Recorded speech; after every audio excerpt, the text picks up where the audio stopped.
Hey guys, Timothy here, aka FCFan21, bringing you week 8 of the Burnt Tower Draft League. A post-match post-match commentary.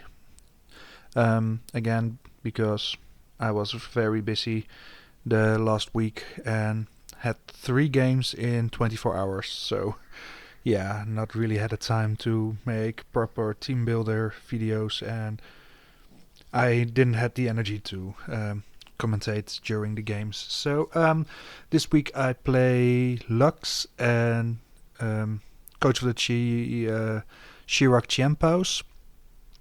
To go over it, I had a max Fizdev Overquill with max HP, max Fizdev, and 4 in attack. Black Sludge and Intimidate with Barbarage, Crunch, Spikes, and Toxic Spikes. This thing could take 3 Wave Crashes from a Bandit Palafin and 4 after Intimidate. So it really did a fantastic job as a physical wall, on paper at least. Next up I had Tinglu, max HP, lots of Spadef investment and 100 in attack, with a Careful Nature, Leftovers, Vessel of Ruin, Earthquake, Body Press, Heavy Slam, and Stealth Rocks. So a somewhat defensive wall that could deal out quite to very heavy damage. Boomball with almost max speed, 212 with a timid nature, 4 in Spadef, max special attack, and last 40 in HP. This was because I was scared of some mons that could run Scarf, so just to be sure to outspeed those, I went with a high EV investment in speed this week for Hisuian Electrode. Running Specs and Static with Volt Switch, Thunderbolt, Leaf Storm, and Hyper Beam. Hyper Beam because I did not need anything like Energy Ball or Giga Drain. Elon Tusk came this week with max speed, max attack, 4 in Spadef, and a Jolly Nature, Loaded Dice, Mold Breaker, Skill Shot, Poison Jab, Earthquake, Sword Stance, kind of an obvious set. Try to get a Sword Stance up, or a Skill Shot up, depending on what I need first, speed or attack, and then proceed to sweep, basically. Genesis is max attack, max speed with a Jolly Nature, Scarfed, Synchronize, trick to get to cripple my opponent's Pokemon with a Scarf, Close Combat, Thunder Punch, and U-Turn as physical moves. And last but not least, Shrapnel, sturdy Rocky Helmet with max HP, max defense, because he had a lot of physical offensive hard hitters, so yeah. Heavy Slam, Body Press, Lunge, and Rapid Spin Lunge, because he had some mons that, like I said, are not just physical attackers but also setup mons, and with this I could at least lower their attack stat. So yeah, that's my team, and let's see what he brought. He brought a regular Avalugg, a Hisuian Gudra, Ogerpon, Heartflame, Lycanroc, Dusk, Palafin, and Gastrodon. Quite a scary team on paper, but I felt very well prepared. And I started off with Mew, knowing with Scarf I could outspeed practically everything. He just went for Gudra, and predicting that, I went for a close combat. And yeah, almost taking it out of commission. Turn 1 had to go in 2 rounds, so his Hisuian Gudra was gone before he knew it. And yeah, with half the speed and defenses I had to switch, but I had a great switch into Overquill for the Hard Flame. Even though knockoff get rid of my Black Sludge, it was whatever. U-turn just 12%. And knowing he did not have a Steel type anymore, I went for the Barbarage, but not picking up the poison against the Avalugg. So basically allowing him to go for body press, which did not do that much. He knew I was physical, but he did not know about the trick. So I basically crippled that Avalok from starting from turn 6, so he could only use one move. So he can't rapid spin or recover in one inning. So yeah.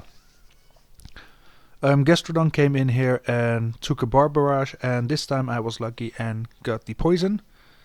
But I couldn't stay in because of, obviously, he's a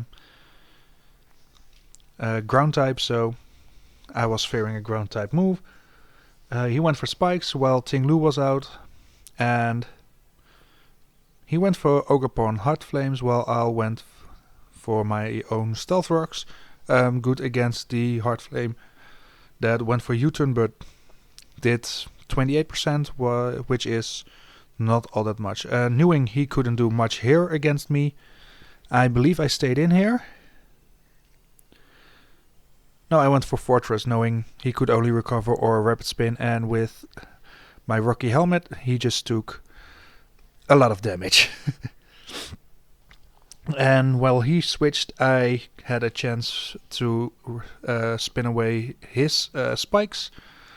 One-on-one with the Palafin, I knew he could have bulk up, but wanted to use body press first to scout the damage. Didn't do all that much, so he went for Drain Punch, took less than he could do or regain with Drain Punch because of the Rocky Helmet, so he started to set up bulk ups. I just continued to lunge at him and lower or keep his attack stat at neutral, and I knew he couldn't outspeed me, so because he's bulk up and can't switch to an attacking move, so he can't do much against Hisuian Electrode, and a Leaf Storm just cleanly took him out. So yeah, I already started really beating down on his team. Took out Sue. Avalok was crippled. Poison on the Gastrodon, and Spike was starting to get a bit low here. But I was able to get up a layer of Toxic Spikes. So yeah, he had to take Toxic on something else, while Boomball came out and yeah, basically could click a button. I expected him to switch, which he didn't. He had something like, okay, sack it and maybe I can get up a layer of spikes, which he could, so I had to hard switch to Fortress. And while he went for an Ice Beam, which could not take me out, I could spin away at him, and he was adamant about getting hazards up, so he kept putting up hazards while being poisoned and taking rapid spin damage, which was around 10%, so like I said, really adamant about getting hazards up. So in the end he went for Avalok. He got poisoned. Knowing again he could only go for either rapid spin or recover, I just went for body press. Did not do all that much, but the rapid spin and Rocky Helmet poison damage was enough to take it out. So he had no way of removing any hazards. Yeah, but Ogerpon basically had a free kill because Spike was already down quite a bit with in its HP, but Hexorus could take any stab move from it, so he just opted for U-turn, and he went out to Gastrodon. I went for Skill Shot. In hindsight, maybe it was better to go for a Swords Dance, but I got my speed up, which meant Lycanroc could not outspeed me except for Accelerock, and it did not do enough damage for him to take me out. A Earthquake did take him out. I don't think the crit was all that game changing, and yeah, as you can see, Poison Jab cleanly takes out his Ogre Pawn, which meant I was the winner with a 5-0. Felt really prepared for the game, so I'm glad it all worked out for me in the end. Which means the regular season is now over for the BTDL. If we go to the rankings, history is number 1, 8th in 8-0. So yeah, can't do much about that. History just very rightfully first place. King Bob second with 6-2. I came in third. This week I was able to jump over both Milk Chocolate and Country Boy. And yeah, third, which is quite nice. Because of the forfeit win Melissa made, she jumped over Country Boy as well and is now 5th. And looking at the playoff roster, History will face Aryan, and the winner of that game will play the winner of my game against Country Boy. And looking at the lower side of the ladder, Milk Chocolate faces Melissa.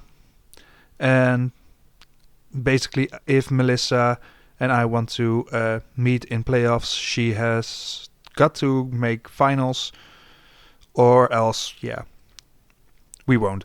And the winner of Milk Chocolate against Melissa's game is the winner of King Bob versus Frobe, which most likely will be King Bob.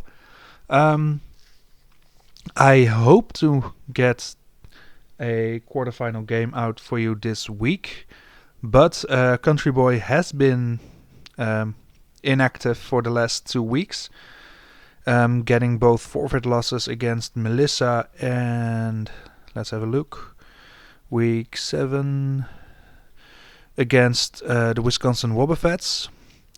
So yeah, I hope I can get a response from Country Boy so we can have a battle, because I rather lose in the quarterfinal than just get an automatic buyout to the semis, because my opponent won't show. So yeah, hope you enjoyed it. Hope you will tune in this week, and I hope you will be able to tune in this week for our quarterfinal match. But yeah, again, I have to wait and hope and see if Country Boy is able to play me in quarterfinals. But that's it for me for this week. Hope you enjoyed it, and again, hope to see you later on in the week for my quarterfinal match. Up the Vivillons!